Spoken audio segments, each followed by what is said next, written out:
self-care. Let's talk about that. So, I've talked about depression. I've talked a lot about depression. Probably not enough for y'all to know my full story.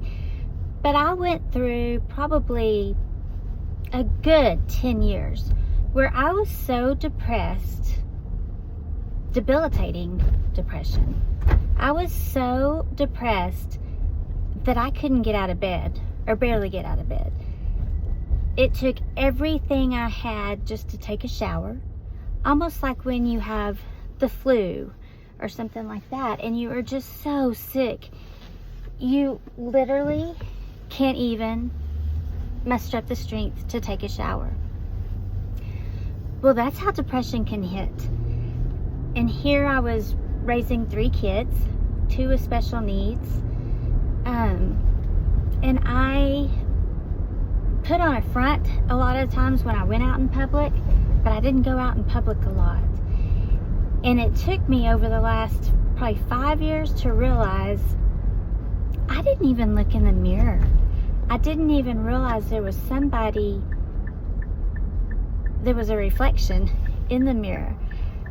If I brushed my teeth, I brushed my teeth. If I was getting dressed or showered or whatever, I would just do the least amount I could. And then I'd put pajamas back on and get back in bed, feed my kids, take them wherever they needed to go, and get back in bed. And some people, I was able to tell some people about it. I'm sure they didn't understand. And then, like I said, I just put on a front for others. And I feel so badly about that for my kids, but they are very understanding, and they get it. But over the last probably, 3.5 years,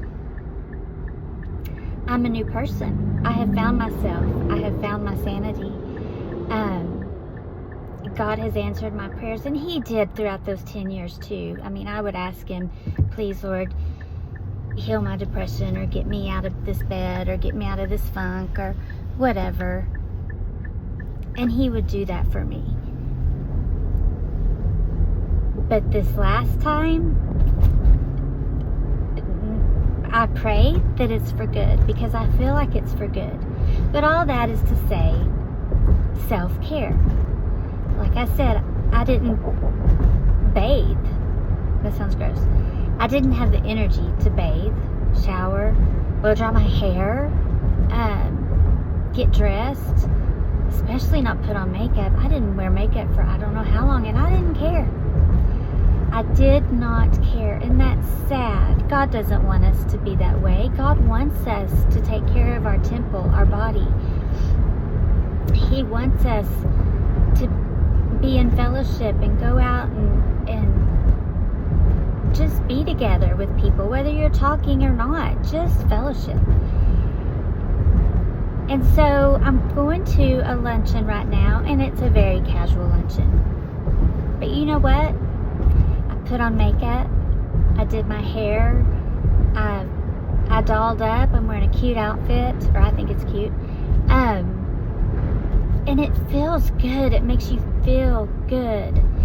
So what I want to tell you today is, if you are one of those that are in bed with the sheets over your head and you happen to hear this, or if you are one of those just sitting on the couch and in silence, not wanting to do anything, or if you are one of those that have lost yourself, you don't even see your reflection in the mirror and you forget to even look in the mirror, then I challenge you today to take baby steps, to motivate yourself, to pray, to ask God to get your feet out of that bed and plant them on the ground, and put one foot in front of the other, and start making a difference for yourself, and start making a difference for others. Find your purpose. We've talked about that too. And doll up. Get fancy. And if you're not the fancy kind of person, put on the cutest sweats you have, or cleanest sweats you have, and just drive around the block, or make your bed. Do something that will make you feel better today. take care of yourself. Reach out to someone. So I just was motivated to say something about that. So self-care. I wanted to talk about that today.